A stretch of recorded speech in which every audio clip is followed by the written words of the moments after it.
Do-do-do-do-do, funky fantasy. Do-do-do-do-do, the bowl. Do-do-do-do-do, Stratoceros. Do-do-do-do-do, special guest edition. It's the War of Nerds. Welcome back, ladies and gentlemen, to the War of Nerds podcast. Your bearded nerdy hosts are here to bring you another wonderful, grueling hour of speculative fiction and, well, basically just us. So, I'm the funky fantasy man, Nathan Helm. I am Alfred Muller. And I'm Ryan Morgan, also known as Stratoceros. And tonight we have a special guest, so if you would like to introduce yourself, the floor is yours. Hi, I'm Danielle Cancel. I write fantasy romance. My two books currently out are from the Twisted Fate series, Blood and Sunlight and Shadows and Secrets. I have the second book right here. And basically, the story for the Twisted Fate series is a girl wakes up in another world, and the only way she can get home is trusting a 300-year-old vampire who wants nothing to do with her. So it's a 5-book series, and the first 2 are currently out. Very nice. Very, very, very nice. And how long have you been writing for so far?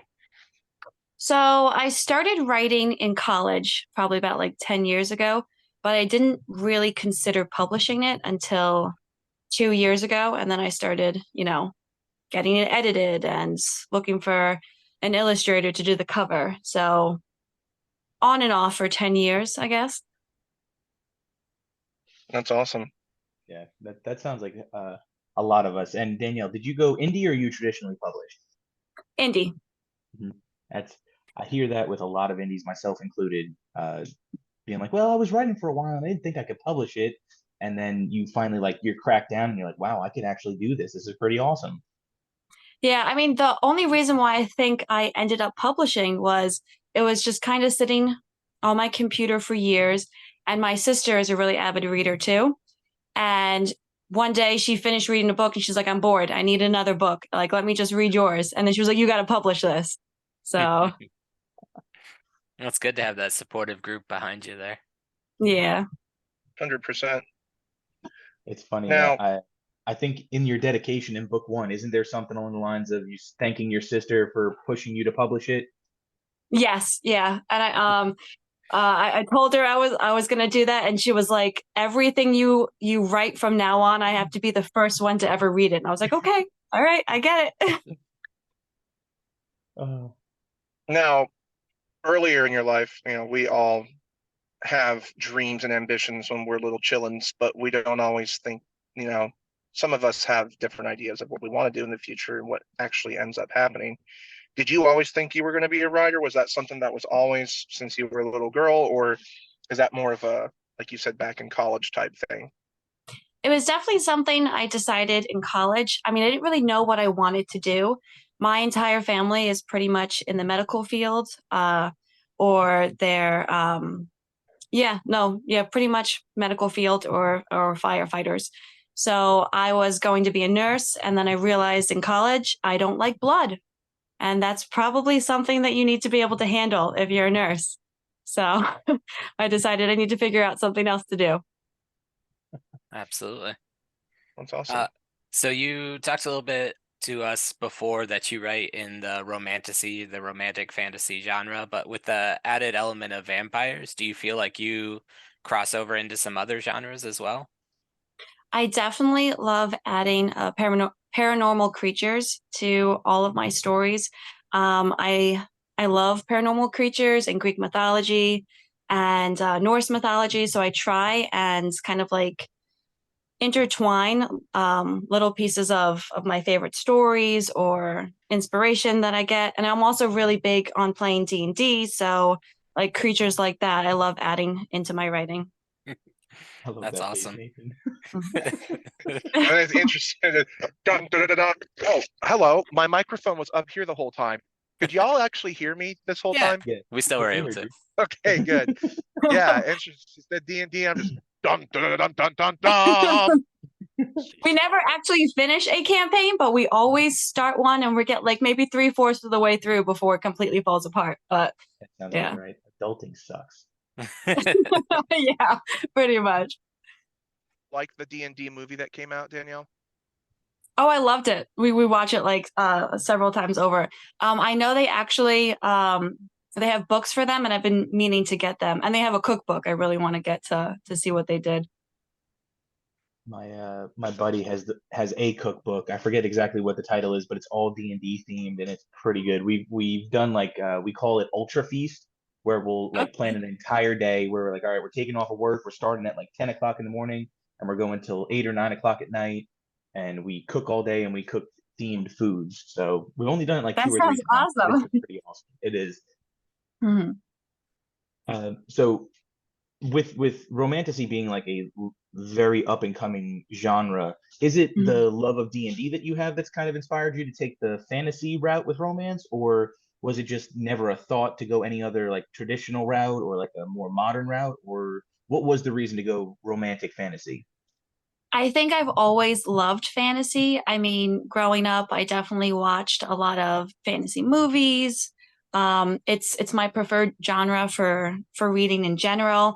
I mean, I kind of like romantic comedies, but not as much. Like I really like the aspect of, dragons and, paranormal creatures, and I love Lord of the Rings. So like all of that, I feel like ties into like I like the romance aspect of the story, but I also love the world building, and I feel like you can't get world building with going realistic, I mean, even if I did urban fantasy, I felt like it would be a little bit different.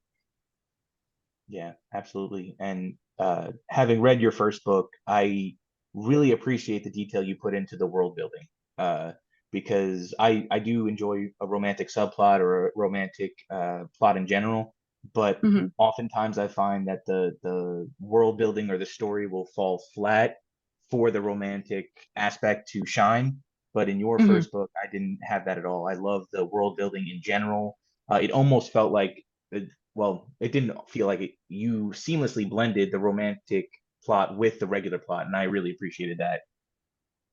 Yeah, I wanted it to stand on its own, even if I took the romantic plot out of it. And I know you're not supposed to do that. Like the romance has to be a heavy part of the actual plot. But I still wanted it to be able to be by itself if it needed to be. I Absolutely. think you succeeded. Thank you. Yep.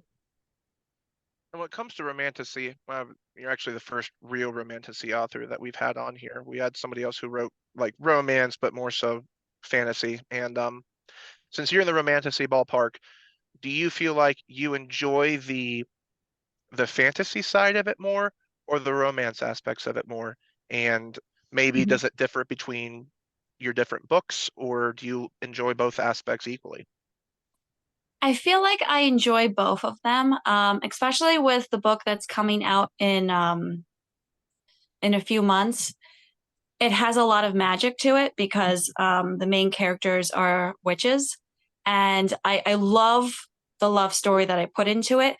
But I just find all of like the world building in the actual town, and I created like this new magic system, and I absolutely like it was so interesting and so difficult to try and figure out that I don't know, I don't think I could live without either of them. So both definitely. And the second part of my question is, and I generally only ask fantasy and romance people, but it's a poll question. Are you are you team Fourth Wing or team Blah? So I have the team.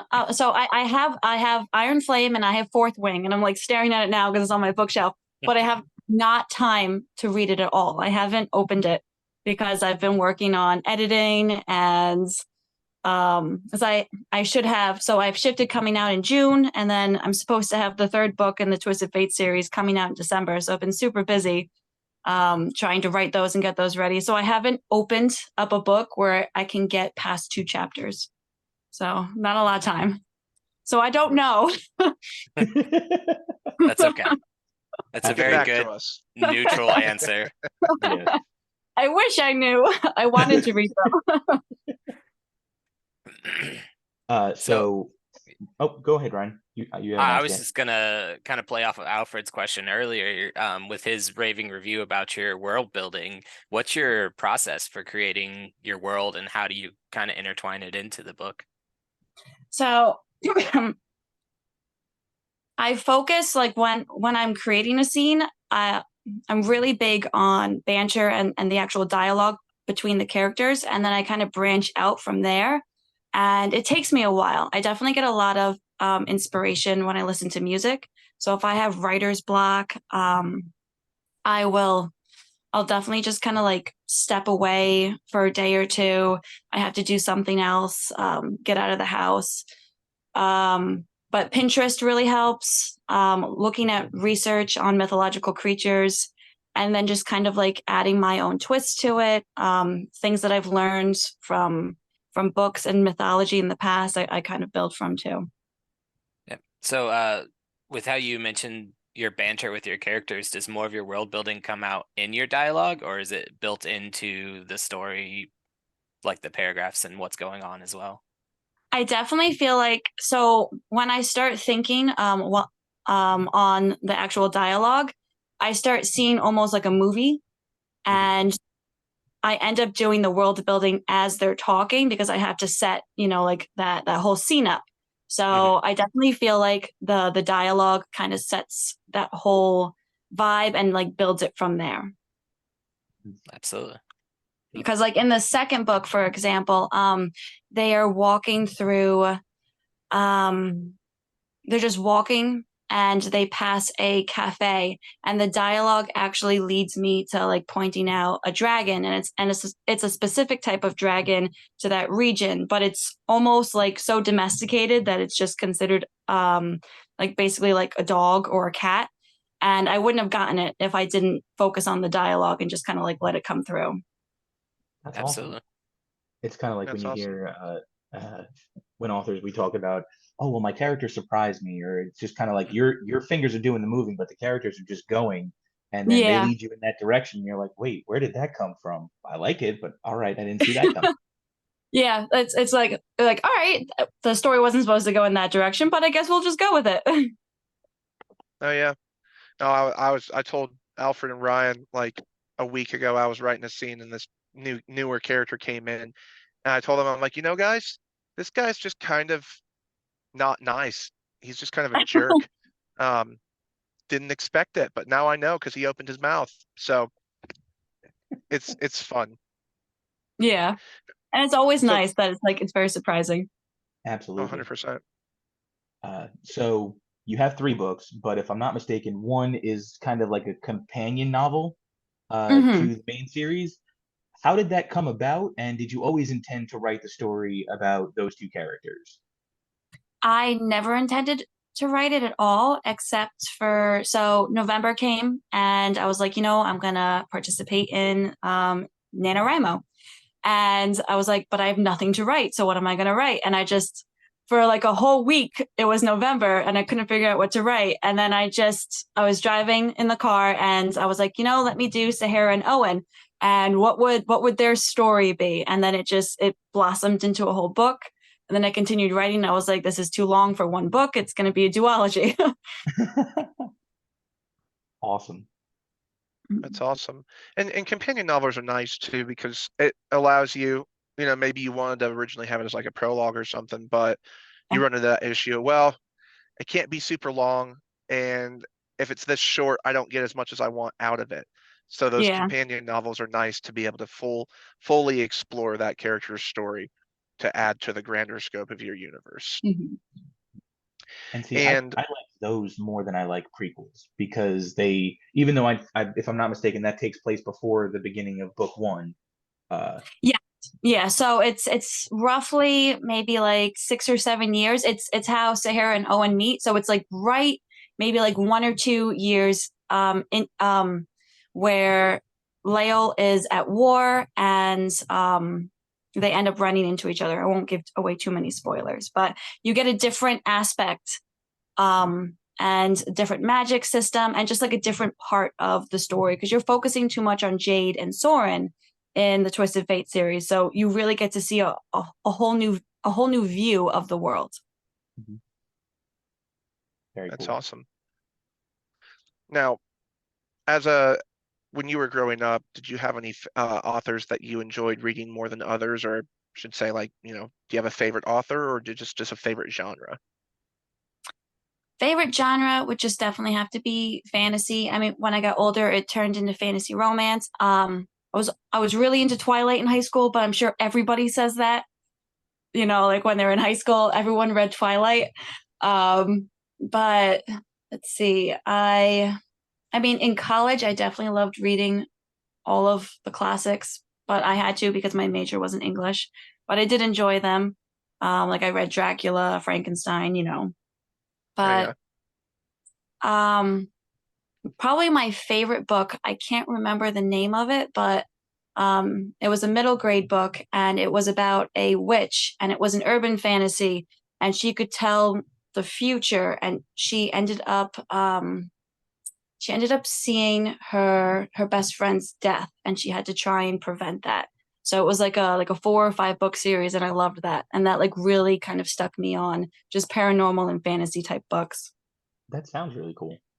Yeah, it was a really good book. The last book I ended up crying and I was like, oh my God, I didn't realize books could make you cry. They can. Yes, they can.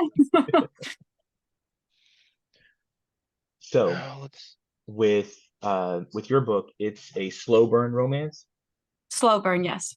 So what made you want to go slow burn as opposed to spicy or more I guess opposite of slow is fast, more of a fast-paced romance? Mm-hmm. So, I mean, I wrote it in college. So I was at the time reading a lot of YA. So it was definitely more fitting for that. And then when I picked it back up, I wanted to kind of stay true to the bones and the framework that I had already created.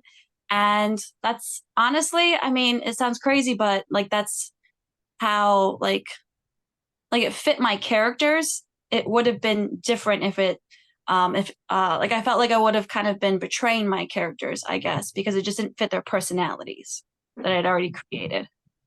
That's fair. Mm-hmm. I like that. So when you were coming up with your story, was it more character driven with the romance element, or did you have like a story in mind and you built the characters around that story? It was definitely more character driven and I built the world and the story around them. I mean, I had a basic idea of where I wanted them to go. But the specific scenes, it built from the dialogue. That's You awesome. got one, Ethan? Yeah. My favorite question. Okay. Everybody knew it was coming. What is your most embarrassing moment of your writing career? Embarrassing moment. It could be like anything, just has to be embarrassing. Mm-hmm. I would say so in order to get the fighting scenes correct, I mean we had to like try and see if they would work. So my husband and I would try and like figure out like especially like so she's training in book 1. We had to make sure that all of the fights would logistically make sense and could actually I don't know just work. So we would practice them. That would probably be really embarrassing if someone thought that. Actually, I classify that as awesome. Honestly. Yeah. It can be embarrassing in the moment, but I think many, many writers do the same thing. Or my favorite is you're like, okay, how do they look? And you're sitting there like, trying to describe how you look yourself. So yeah, I mean, it's hard to write fighting scenes, because you have to make sure it makes sense. Mm-hmm. Absolutely. Yeah, I would be one of those degenerates that would be outside in like a cornfield or a baseball field, just with a samurai sword, just practicing swings and stuff with somebody. I mean, it's just like you saw that video of people in Vegas doing the whole Naruto hands out run with the video. Like, yeah, that's me. I'm a total degenerate child. It's all author research. Yeah. Yes, that's 100%. true. Yep. So does that hold on? We're adults, but does that mean that Professor oh, what's his name? The one from Harry Potter, the one who was always talking about for research purposes. He's like, oh yeah, can I get a couple of those spider tentacles? He's like, for research purposes only. Oh yeah, yeah. Slughorn, Professor There Slughorn. we go. Yeah. So we're basically all Professor Slughorn because Mhm. now we're just everything's for research. Absolutely. You go up to a random couple at a coffee shop, and you just sit down, you just cross your arms, and you're just like jotting down notes while looking. Can I help you? Oh, don't mind me. Research. Oh. So speaking of surprising random strangers, who is your favorite character that you've written? My favorite character would have to be Alice. Like I love her vibe, her attitude. She's a very strong character, and I just I really enjoy writing scenes with her, and I kind of like wish I had more to write with her, like a side story or something, but I don't know if I'm gonna have time for that. But she's definitely my favorite. Awesome. Do you have a least favorite? Hmm. I'd have to say Chance in book 2, but he's kind of like a side character you only see for a little bit of the book. Don't want to spoil it. Just gotta drop enough teasers to keep the reader wanting to come read it. So what I would like to ask is, first of all, what is one of your villains' names, and what is one of your heroes' names? All right, so Soren is one of my heroes, and then Endel is the big bad for Twisted Fates. So let's say Sora and Endel ended up on a different. They walked through a portal, and it sent them to another dimension where they were on an island together, and they lost all of their memories of their previous life when they ended up on said island going through the portal. But eventually, their memories will trickle back through, but it will take time. During that time, would Sora and Endel become friends? Would they become aligned, or would they still keep their same motivations even though they lost their memories? That's a good question. I feel like they would become friends because Soren is very morally gray. And they probably would just be very grumpy on this island, but then like eventually like start to talk to each other. But yeah, no, they'd probably be friends. I never thought about that. That's becoming one of my favorite questions Awesome. you ask, Nathan, by the way. Yeah. It It's was such a good just one. an out of the blue one when I asked Megan that, so I was just like, we That's a better good ask one. Danielle that one Yeah. too. Speaking of Megan, do you know Megan Mosgrove on TikTok, Danielle? No, I don't. I'm sorry, but I'm also really bad at names. Well, you should definitely go follow her. Y'all would probably get along real well with what you write, and similar genre styles. Mm-hmm. Now, So mhm, I was just gonna take one real quick, if you don't mind, Nathan. do it. No, Um, absolutely. Kind of taking you out of the author realm and trying to get to know Danielle and what inspires her. Do you have a favorite show or movie that is your go-to that kind of builds into your style of writing as well? I'd have to say, so I got a lot of inspiration from Damon from Vampire Diaries. I Mhm. love the originals. Pretty much anything with paranormal creatures. Let's see. I feel like, I mean, Blood and Sunlight does a lot of walking, and I feel like it definitely probably took that from Lord of the Rings, because they walk a lot, and They do. they do, right? They walk Yeah. so much, and all they do, I mean, they don't all they do in Blood and Sunlight is walk, but like it definitely pushes them to different parts of the world. So it's definitely similar in that sense. Yeah. But yeah, no, Vampire Diaries and the originals. I also like my favorite movie is the original Mummy, not the Mummy with Tom Cruise, the original Mummy. Like I love that action and Brendan like the Fraser. yes, Love with that. Brendan Fraser. Yes. Yep. Yeah, can't be Tom Cruise. That one, I feel like it's not even in the same world. I It's not. didn't even watch No. that one. No, you So, shouldn't. It was a waste yeah. of time. It was so Th- bad. That'd be like trying to tell somebody that the remake of the Fantastic Four even comes close to the original Fantastic Four. I will fight somebody over that. It's the same thing with the original Mummy. You can't beat Brendan Fraser's Mummy. Like he sees it, it just screams. He's like, "We gotta go!" Big open sand away. You're like, Alrighty then. Yeah. I was even really upset when they ended up making the third one. They changed the actress. I mean, I know they Yep. couldn't care, but like don't even make it then because it just Yeah. changed the whole thing. The And third one growing didn't the fit. yeah, growing the son up, kind of he lost all his character, was the cute little kid, and then he was Mhm. like, "No, I don't like this guy grown up at all." Yeah. And I mean, not to derail, sorry, but my That's what family we and I, we do. talked about it, and I couldn't like. It still baffles me because it's all the same cast, and I broke down like each action scene and everything, and I was like, it doesn't fit. The original Mummy and even the sequel had a feel to them, had a vibe, and the third one did not fit that. And even though it's like, all right, well, they didn't really fight Imhotep all that often. It was, Mhm. like his powers interrupted them or stuff, or people got killed. But in the third one, it was like action CGI, and it was so off kilter, and I was kind of disappointed. Yeah, it had a completely different vibe to it. Same with Transformers when they got rid of Megan Fox, and it was still Shia LaBeouf, but even that was better than the Mark Wahlberg Transformers movies. We can get into that on another day. But Yeah. now you brought up the Vampire Diaries, which, by the way, you can call me whatever, but I love the Vampire Diaries. It's so So good. Yeah, I'm one of my wife's the gonna few love this dudes. episode because of that. So, and I've had to watch all of them, Legacies, everything because of it. So, keep going, Nathan. Yeah, say that.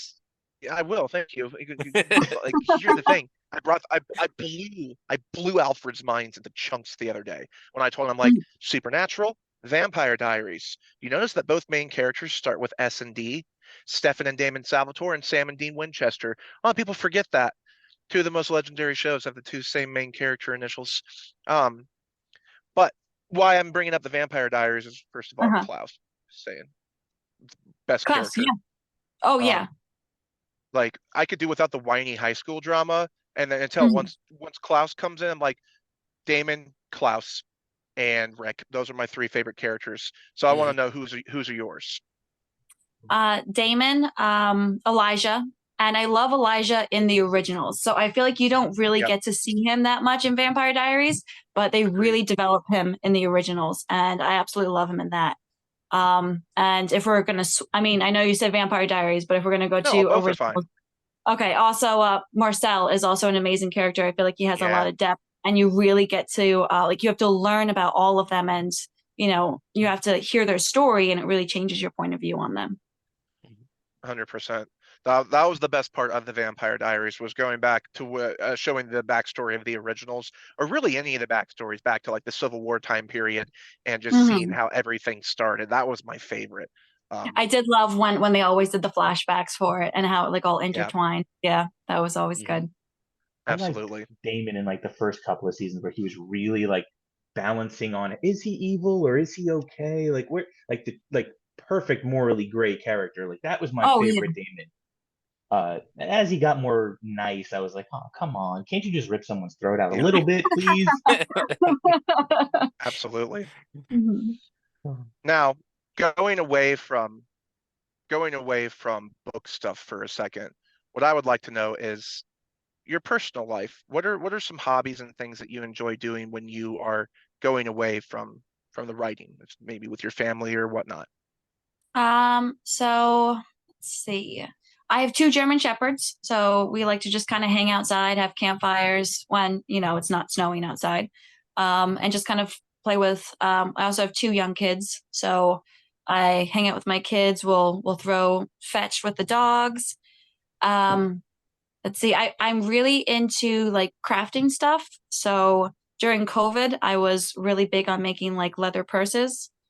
Oh, wow. And yeah, so I really like doing that. Just like anything with my hands. I'm really good with like woodwork. I made a few bookshelves for my house. Just like to keep busy, honestly. That's That's awesome. awesome.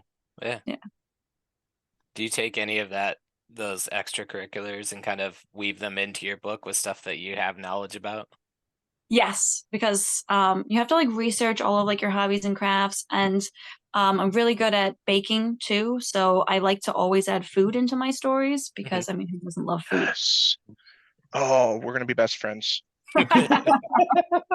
Because y'all got to get some better eat before you read our books, people. Anybody listening to the podcast, you read Danielle's or my book, y'all better like fill your stomachs because food. So, as a foodie question, do you want the best pork on the west side of the Shire, or do you want man flesh? I want. It's a Lord of the Rings joke. No, I know, but I think I want pork. Yeah. Yep. Yeah. That's what most people say. I'd like to meet Team these Pippin or people that Team say Orc? man flesh, because I mean, you Some people can't look at me like, what? discriminate there. Hey, it could be delicious. I don't know what was going through Tolkien's mind. I mean, maybe it's just a phrase for chicken, and that's really all they're saying. No, I'm kidding. Anyone Well, I could be thought Urukai in disguise, so. I thought it was really cool that the only reason why he started writing things down was because he was telling the story to his kids, and his kids were actually like pointing out like, well, wasn't the door blue? So he had to actually like jot all of the notes down for his stories because they were calling him out on details that were wrong. I love that story. Yeah. Oh yeah. Those moments, Have you- especially because, like, I mean, you have kids. I know a handful of us have kids on here, and just to be able to say that I did something because my child is pretty awesome. And, Yeah. I mean, it's just so cool to be like, yeah, this is because my kid kept pointing out that I was wrong, and I had to prove to him or her that I am not wrong. That's awesome. And did you know that like Tolkien with his language, with his Elvish language, there's Mhm. like 10 different categories within the Elvish language that different groups of the elves actually spoke. So I didn't know it was that vast. That's it impressive. was. Yeah, you Mhm. can look it up. There's like different languages for the High Elves, some that didn't take the great journey of Aman. There's like all this different stuff based on Welsh, Finnish, Celtic, Latin, etc. I mean, it's mind-blowing. So, Danielle, if you had to write a book with a famous author, dead or alive, who would you Mhm. pick, and what would be the topic you would write? I'd have to say Katie Robert. I love her stories. I haven't read all of them, but I've read a good bit, and I definitely want to do like a vampire story just because I love vampires. I know she's done some vampires, but she also has, Greek mythology under her belt. I mean, like all of my interests, like she writes about. So I feel like whatever she picked, I'd be fine with. Awesome. That's a good answer. Very That's cool. awesome. Yeah. Absolutely. Go ahead, Ryan. I was just gonna kind of bring back the vampire thing because we've mentioned it multiple times this episode. Mhm. I have some in my third book, but they go so far off from the normal vampire. Do you have a atypical type of vampire? Or like what, without giving too many spoilers, how do you write your vampire type characters? So Sorry, Danielle, I before you definitely answer, keep I it want to more. say, Oh, what? before you answer, this is something that I was extremely interested in when I read the book, so I'm dying to hear what your explanation is. So I kind of pulled it from a bunch of different avenues. I definitely kept vampires in my world more traditional, but I kind of made fun of certain things like Twilight with like the sparkling sun. I definitely wanted to create rules. So there were only a few ways that vampires could be killed, like the stake to the heart, very traditional, like, um, and two other ways, but I don't know if that's like very PG to talk about. So, That's um, okay. okay, After I hours. wasn't sure. But I mean, so traditional sense, they're not allowed in the sunlight. My vampires are. So I kind of tweaked them how it fit my story Mhm. and left the rules that I liked by creating. And I also, I don't know, I kind of wanted to figure out what a vampire was. So I kind of made it almost like a virus instead of a paranormal creature that was Nice. created. So, Very nice. Yeah. mhm. I like Speaking that. of, like, you talked about world building earlier and how you wove it into the dialogue and everything. When Soren is talking about being a vampire and he's like, oh, what book did you read that said that I couldn't burst into this? I would burst into flames. Where are you getting your information from? Instead of asking an actual source. It's great because it was in dialogue, and it's like, oh, so these vampires can go out in the sunlight, and you're intrigued because the dialogue and the cocky ness of Soren adds into that. So that I found was very cool. You. Want to ask you another really, really tough question, so I'm going to let my mind stew on Okay. the really tough one for a while. But Mhm.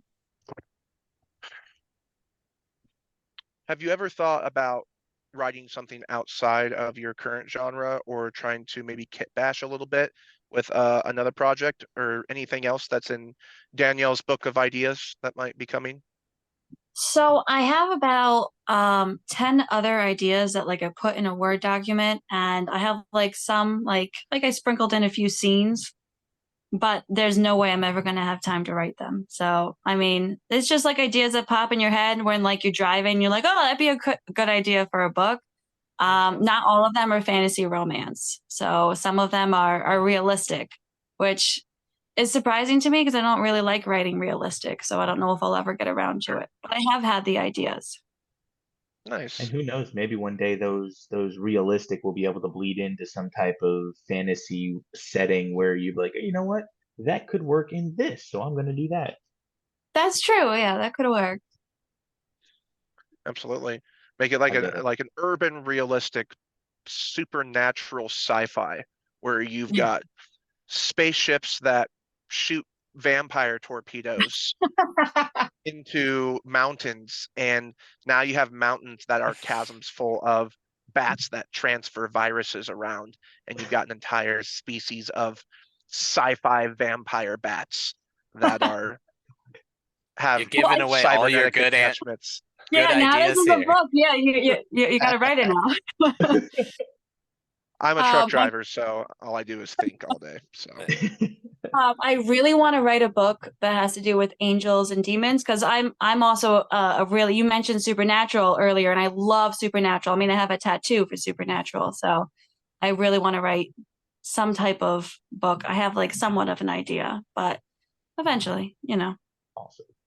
a That's my possible genre. future co-written book with Alfred Muller, perhaps. Oh. I have it. I have not gotten around to it because I can't read right now.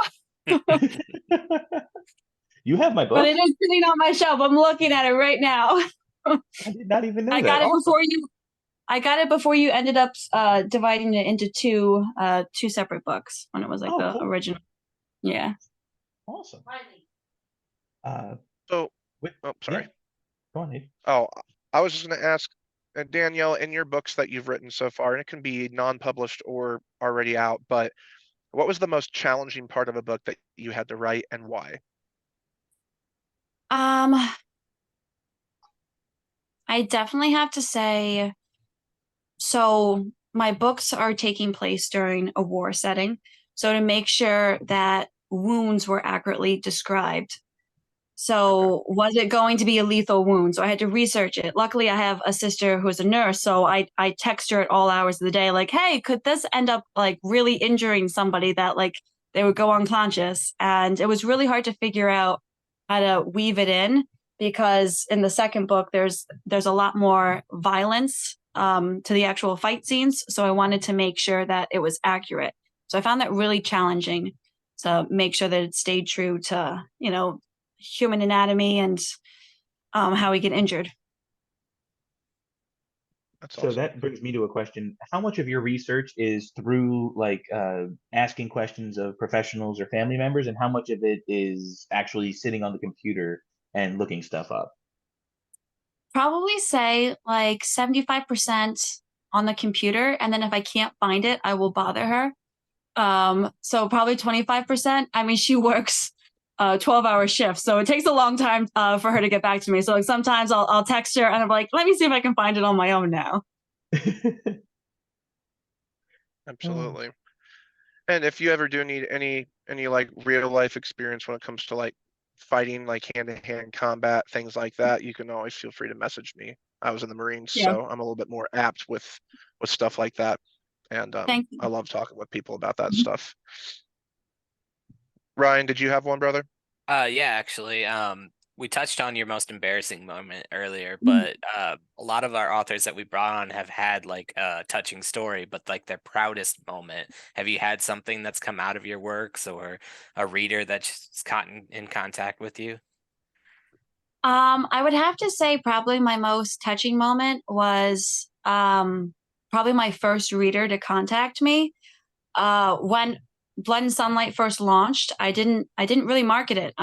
I just kind of put it on TikTok maybe like a month before, and it didn't sell well the first week. I maybe like sold 7 copies. And then all of a sudden, like I really started making more videos, and then people started messaging me like in the middle of reading the book. They were like, "Oh my gosh!"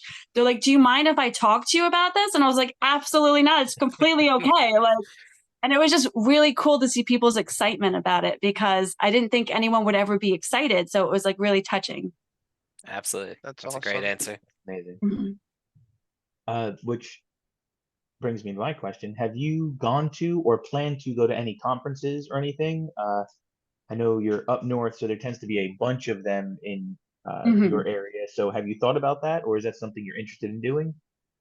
I have applied for a few of them, but they're all like in different states. I haven't actually applied for one in New York. I am going to a bookish ball, so I'm really excited about that because I have seen bookish balls on TikTok and they look amazing. And this bookish ball looks really cool. The venue looks beautiful, so I'm excited to be one of the authors for that. It's on May 11th.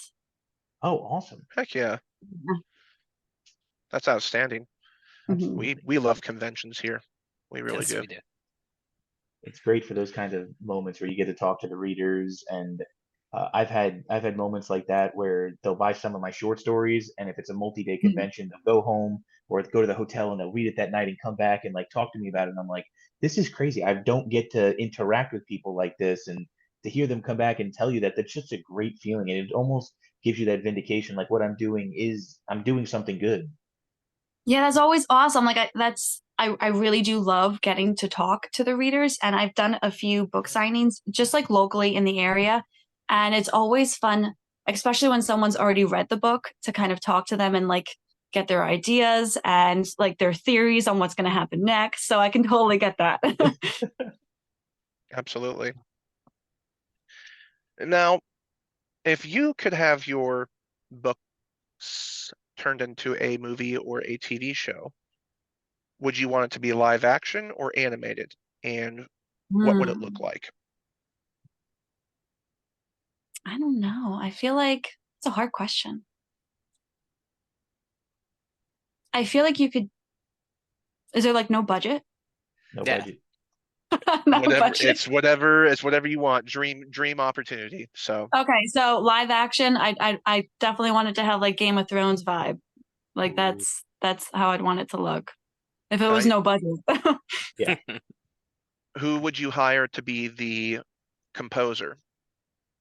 Oh, I don't know. I don't know. I'm not sure. that's a I've tough never question. even thought I about get it. it. Yeah, that is a really tough question. John Williams, Hans Zimmer, composer for Lord of the Rings, um, or composer out of the way. What do you have any ideas like when you're writing? Does like music pop into your head of what like this is like your little soundtrack for your books? Like it's definitely more alternative, but I don't know if I'd have it in the movie. Like I listen to a lot of Imagine Dragons, very emo music, like All American Rejects. Like I don't know if you could put that into a movie. I don't know if that would fit in a fantasy theme, but we get like That's a your Yeah, I lot don't of niche. know. Go a lot of for it. the Somebody's got to try, right? I If guess it's Yeah, I don't know if is yours urban like an urban fan romantasy? it's not. That's why it wouldn't fit. But that's like the music I'd listen to come up with the scenes of the story. But it definitely wouldn't fit in the actual movie. That's fair. I think Yeah. you could put the last song somewhere in there by All American Rejects. That might That play yeah. in a little bit somehow, but the rest, yeah, you're kind of who knows. But Decipher, get So- rid of the lyrics. What's that, Oh. Alfred? That is a good one. Yeah, I was just gonna say, you get rid of the lyrics of whatever song you have in your mind. That's a futuristic song. Remove the lyrics and think of it as an orchestral piece, and maybe like slow it down or speed it up or do something like that. And there you go. You could fit it into your movie. That's true. Yeah, if I remove the lyrics. Also, like I love Lindsay Sterling. She plays the violin. I don't know if you guys have heard of her. Oh yeah, Like absolutely. yeah, she does some really good. she really does. Yeah. That's fantastic. One So of my favorite questions. Sorry, you can go, Ryan. I was just gonna play off of Nathan real quick. We talked about the music, but do you have an actor in mind, like when you came up with your character? Like if you could pick or choose somebody to star in it? I have watched movies before and I'm like, oh, she would make a good Jade, but like I never went through the effort to find out the actor's name, and it was never like an A-list actor, so I wouldn't be able to tell you who it is. That's But all right. yeah, I think I want to say it was in the movie Ouija, like a horror movie. I can't remember her name though, but the brunette. So if you watch Ouija, that's Jade. All righty. I was just thinking too, you could almost have like a Tom Bombadil type of character where a cassette player or something fell through one of the portals and they're just a hermit sitting in the woods listening to all our music on the MP3. Yeah, that could work. Absolutely. But Now, where do you see oh, yourself in 5 years? Sorry, Nathan. This is one of my dang it. favorites. I want to get it out. Stop stealing my questions. 5 years. Hopefully I'm still writing, and I mean it's every writer's dream to be able to do it full time. So Oh, yeah. right now I'm working full time. I'd love to just be able to focus on writing, but we'll see how it goes. Awesome. I You know, hope, I wish life. nothing but the best for that. I do hope in Yeah. 5 years we're talking about, we had Danielle on our podcast before she was a best-selling author. Thank you. I'll one up you, bro. I hope in 5 years we just got done on a podcast talking about how we were all at a convention together and we sold 100 books each. That's I the like dream that. right there. I don't know what Yeah. you're talking about. No, I'm just kidding. But so Danielle, and I'm gonna. He took one of mine. I do love that question, the one that Alfred asked. But in 20 years, when Miss Danielle's old and gray, and the chillins are all grown up, and the books have been on the shelves, somebody picks up one of your works. What do you want to be remembered by? What do you want your brand to be, that people will just think they see it and they think you immediately? I'd want them to just know that like whatever story that they pick up that I ended up writing, that's a story that they're gonna fall into and they're not gonna be able to put it down. That it's something that is gonna remind them of magic, and just it's gonna be something that they want to reread over and over again. Awesome. I love that answer. You said you work full time. And What do you? Oh, sorry. Oh, go ahead. No, go ahead. What do you do full time? You say you work full time. What is it that you do? I'm a librarian, so surrounded by books. That's awesome. And Yep. okay, Star Wars came into my head. So like we literally got Madame Jocasta here. Obviously not the same age, but that's awesome. Like to be surrounded by, man, that's a fantasy book waiting to happen. Yeah. You're a librarian and you just don't realize that some books actually are portals to other worlds, and the librarian finds out, and after her 5th year of working there, that some portal opens to this like demonscape, and like has to save the Prince Charming. You swip it around. The librarian saves the Prince Charming in a different dimension, hellscape. That's a good premise. You should write that. That's really good. I will see. I got about 7-book series that I'm supposed to be getting to. So that one's all yours, Danielle, if you want it. Thank I you. give free reign. You're welcome. Or one of our listeners, they can take it and then we can read it and have you on the podcast as well. There you go. Well, there you go. See what you can do with it. There's plenty. The brain is a tool for everybody. So Yeah. now, why did you choose to be an indie author? Everybody's answer is different, and I find them all to be entertaining. So I'd like to know why you chose that. So, I did start the path for traditional, and then I realized that it would take me 2 years to probably find an agent, and then they'd have to also find me a publisher. And I didn't want to wait that long. I already waited 10 years from when I first started in college to when I actually decided I wanted to publish it. And then I realized when I started to do more research that I wouldn't get to pick what I wanted. I kind of lost my rights in that sense. I wanted to pick the illustration on the cover. I wanted to have say. I mean, I have custom chapter headings. So like if I went traditional, I wouldn't have been able to give that extra because it actually costs more to print. So I want my books to look a certain way. And if I went traditional, it wouldn't have happened. Great I like answer. that. Absolutely. 100%. Um, It's an inside joke. I'm sorry. yeah. Yeah, You're it's our common phrases we say on here. Oh, okay. With us kind of coming to an end here, about to run out of questions, is there anything specific about your book or anything you want people to know about you before we move on? Not that I can think of right now, but I'm definitely always going to try and focus on fantasy romance. Definitely different spice levels.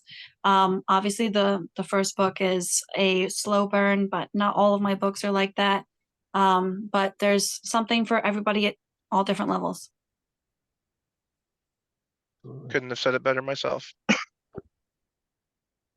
Well, for all the readers who are listening, we realize of late that not everybody may be actually watching us and seeing all the tags. So we're going to start getting back to saying our tags before the episodes are over. So, Miss Danielle, where can people find you on the socials, or where would you like them to find you to reach out about your book stuff?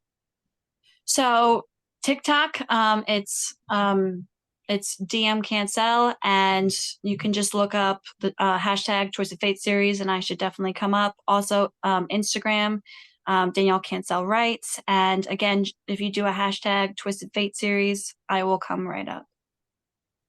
Awesome. And if Wonderful. it's all right, I have one last parting question. Being a librarian, what is your favorite classic book? My favorite classic book would either have to be Dracula or I mean, I love The Great Gatsby, but I feel like everyone says Great Gatsby. But I do love I love style. I have one of his books, but Dracula just be paranormal, and I love so the way he writes it with the diary entries and the letters. I don't think I could ever pull that off writing in first person like that. I always write third person. So I feel like it's such an interesting way to convey information, and it's such a limited point of view that I always fall in love with it whenever I read it. Absolutely. The telling of a story that way, it gives you so much as the reader imagination to play with, because it's like, okay, I'm writing this diary chapter at night before I go to bed, and I'm telling you about all that's happened the day before, but not everything I remember as the character. And then the next day you've gone a whole nother day and you're reading in the diary again, and you're like, wait, what the heck did I miss? What's going on here? And then the POV switching that he has, and then like the news articles that come out, you're like, what is going on with this? It's just like you said, it takes a very skilled author to pull that off. And I'm with Yeah. you. I don't think I could do that. That's